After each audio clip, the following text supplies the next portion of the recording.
Para saudara-saudari yang terkasih, Bapak Ibu, saudara-saudari sekalian, selamat sore. Sehat? Puji Tuhan. Sekarang banyak orang sakit. Bersyukur masih kita boleh mengalami rahmat kesehatan, boleh merayakan Ekaristi ini dalam keadaan sehat.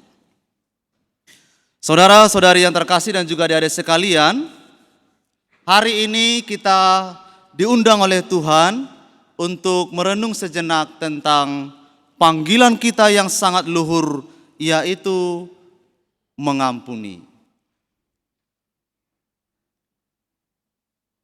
Kalau kita merenungkan tentang pengampunan, sejatinya kita adalah merenungkan keseharian kita, merenungkan pergumulan kita bersama dengan anggota keluarga, anggota komunitas, bersama dengan teman-teman kita sehari-hari, di tempat kerja, dan dalam hidup menggereja ini.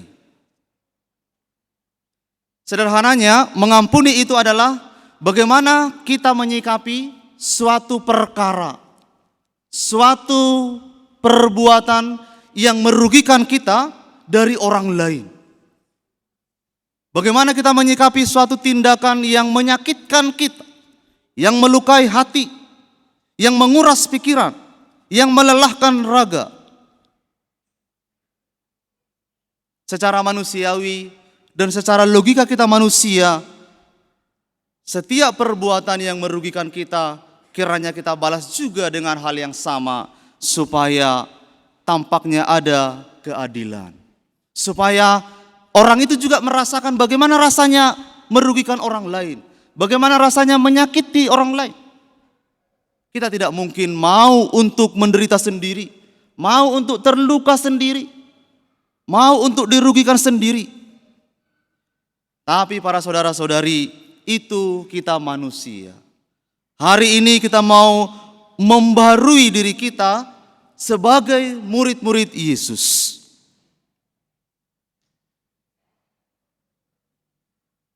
Kita tidak hanya ingin melakukan atau menjalani apa yang kita inginkan, tetapi apa yang Tuhan kehendaki dari diri kita sebagai orang-orang yang sudah percaya kepada Yesus. Para saudara-saudari, Petrus bertanya kepada Yesus tentang pengampunan ini. Guru, berapa kalikah saya harus mengampuni orang yang berbuat dosa kepada yang melakukan perbuatan dosa? Dengan bangganya Petrus ingin membutuhkan klarifikasi. 7 kalikah? Di benak Petrus itu 7 kali adalah angka yang sudah sempurna. Kalau orang mengampuni berani sampai 7 kali, itu adalah sesuatu yang sudah baik. Karena dalam tradisi Yahudi, angka 7 itu adalah angka kesempurnaan. Artinya bukan soal jumlahnya, tapi ketika kita sudah sanggup mengampuni sampai semampu kita, itu sudah cukup. Petrus ingin mendapatkan konfirmasi apakah sejauh itu. Tapi Petrus kaget karena jawaban Yesus berbeda dari apa yang diharapkan oleh Petrus. Yesus berkata, bukan 7 kali. 70 kali 7 kali. Jauh sekali Bapak Ibu, bukan? 7 kali menjadi 70 kali 7 kali. Yesus tidak sedang mengabaikan apa yang diimani oleh Petrus, bahwa mengampuni itu adalah sesuatu yang penting. Yesus meyakinkan itu, Yesus menerima itu. Tapi Yesus ingin membuat standar yang baru. Mengampuni itu bukan sejauh kita sanggup, bukan sejauh kamu sanggup sebagai manusia. Bukan sejauh apa yang disempurnakan oleh hukum Taurat. Tapi sejauh kita ingin melakukan apa yang dibuat oleh Yesus. Maka para saudara-saudari, Yesus hari ini ingin membuat standar yang baru. Bukan standar hukum-hukum, tapi standar Yesus sendiri, bagaimana dia mengampuni. Maka mengampuni itu para saudara-saudari, bukan karena saya dan Anda suka atau tidak suka, sanggup atau tidak sanggup, mau atau tidak mau, untung atau rugi. Mengampuni itu bukan soal saya disakiti atau saya disembuhkan dari situ, bukan. Bukan soal hasil saya berhasil mengampuni. Tapi para saudara-saudari, kita mau mengampuni karena kita mau mengikuti jejak-jejak Yesus yang lebih dulu mengampuni kita. Mengampunilah terus walaupun sakit hati. Mari kita mengampuni walaupun jengkel itu ada. Ketemu orang yang sama. Harus serumah dengan orang yang kita benci. Serumah dengan orang yang sudah menyakiti kita. Sekomunitas dengan mereka yang sudah mencibir kita. Mau para saudara-saudari. Berat ya kan? Berat. Anda menjawab pun berat ya kan? Terasa rasanya yang mengampuni itu berat sekali para saudara-saudari. Berat. Tetapi itu adalah panggilan kita bersama. Saudara-saudari, Bapak Ibu, ada yang menarik dari Injil hari ini. Ada dua orang yang ditampilkan dalam Injil. Orang yang pertama ini mempunyai 10.000 talenta utangnya. Datang kepada pemilik uang yang dipinjami itu, dia berkata, tolonglah saya ini sedang belum bisa membayar. Lalu karena Tuhan ini tergerak hatinya oleh belas kasihan, dia mengatakan, ya sudah, utangmu saya hapuskan. Lihat para saudara, diksi yang dipakai itu hapuskan. Hutangnya dihapuskan oleh Tuhan itu. Dan dia bebas. Tapi yang kedua, setelah dia pergi dari situ, dia bertemu dengan saudaranya yang utangnya jauh lebih kecil daripada utangnya dia yang dihapuskan Tuhan itu. Utangnya 10.000 talenta, ini orang ini, saudaranya ini hanya 100.000 dinar, 100 dinar. Tapi apa yang dibuat oleh dia kepada saudaranya itu, dia datang kepada saudaranya, mencekik saudaranya, berkata dengan lugas sekali, bayar hutangmu. Tapi saudaranya memohon, sabarlah dahulu, aku akan bayar utangku itu. Saudara-saudari, ini gambaran yang sangat baik. Ini mewakili kita bersama. Saya dan Anda mudah memohon pengampunan. Kita memohon pengampunan kepada Tuhan, tapi kita sulit untuk memberikan pengampunan pada orang lain.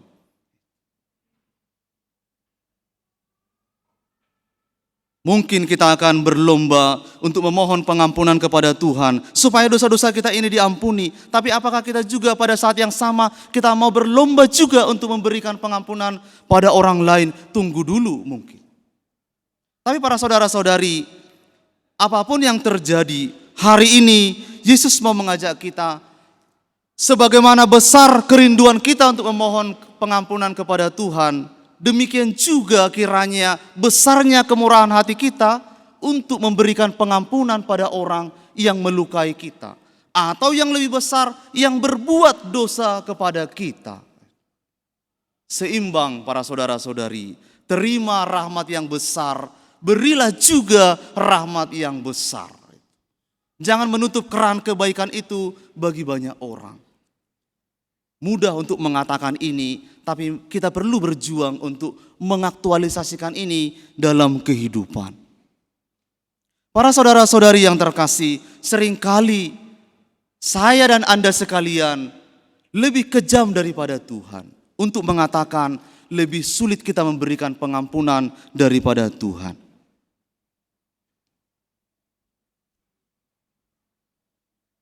Saya menyadari itu para saudara, saya termasuk orang yang kejam. Saya orang yang sulit, termasuk orang yang masih sulit untuk mengampuni. Tapi saya mau belajar.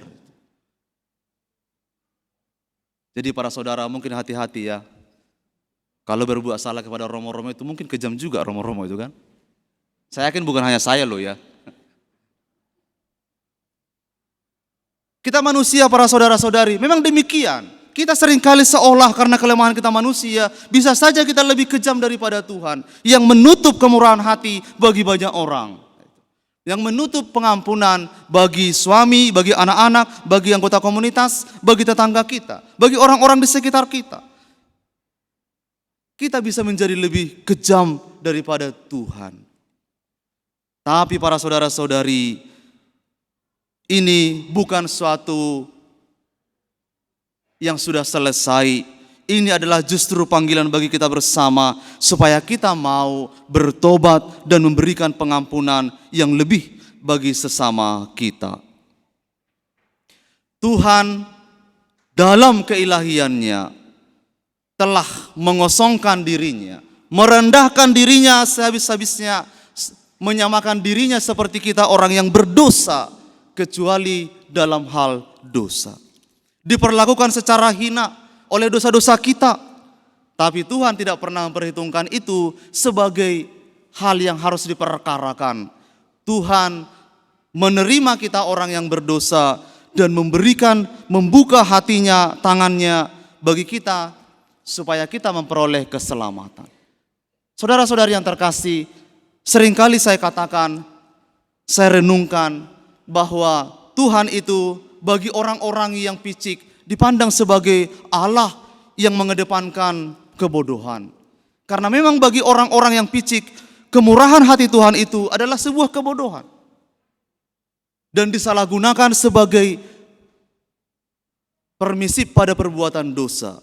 Tapi sejatinya Tuhan tidak sedang mengindahkan orang yang berdosa. Tuhan hanya ingin menunjukkan kemurahan hatinya supaya orang yang berdosa itu bertobat dan dipulihkan dari dosa-dosanya. Saudara-saudari yang terkasih, suatu kali ada seorang imam berkunjung ke salah satu keluarga. Dia menjumpai sang suami sedang terbaring sakit. Istrinya berkata, "Romo, lama suami saya sakit. Kami sudah merelakannya. Karena kasihan juga Romo, sakit sedemikian lama, menderita. Kami juga tidak nyaman kami tidak tega melihat beliau sakit seperti itu. Anak-anaknya juga begitu." Lalu Romo itu datang lalu melayaninya seperti biasa, sakramen tobat, sakramen minyak suci. Kemudian beliau damai. Rupanya beliau dalam hari-hari sakitnya ada satu hal yang terasa begitu membebani hidupnya, yaitu rasa dendam dalam hatinya. Kita tidak perlu tahu apa yang diungkapkan oleh sang suami kepada imam itu, tetapi pelayanan hari itu sungguh memberikan pengampunan pada dia dan orang itu mengakhiri penderitaannya.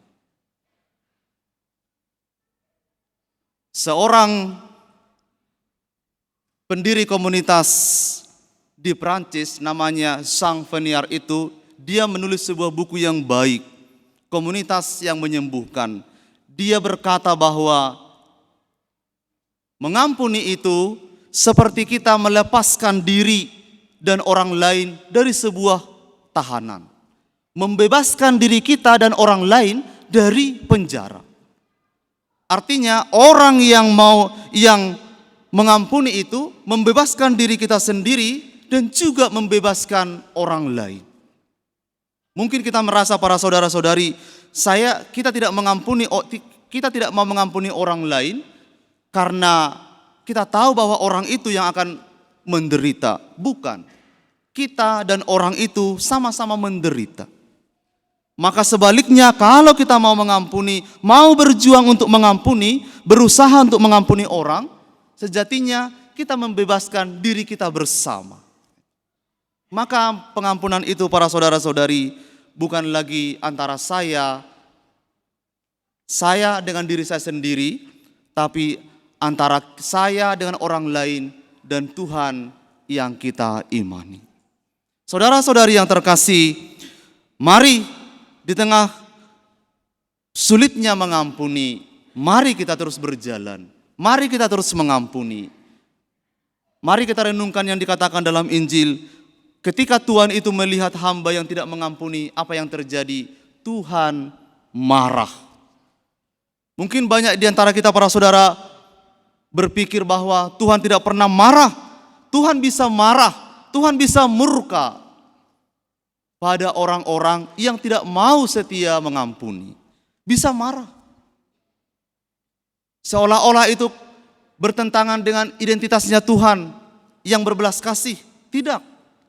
Tuhan memang bisa marah pada orang-orang yang tidak mau setia dan tidak mau berjuang untuk berbelas kasih. Para saudara-saudari, marilah kita lanjutkan perjalanan hidup kita. Biarkan diri kita ini terus berjalan di tengah-tengah lelahnya mengampuni, karena kita tahu Yesus juga telah mengampuni kita. Mari kita menjadi agen-agen perubahan yang membawa perubahan di tengah hidup kita lewat jalan pengampunan. Biarkan kita ketika disakiti, ketika dilukai, ketika dibebani, dirugikan, mari kita mengungkapkan apa yang diungkapkan oleh Yesus di kayu salib ini. Ampunilah mereka, sebab mereka tidak tahu apa yang mereka lakukan. Tuhan memberkati.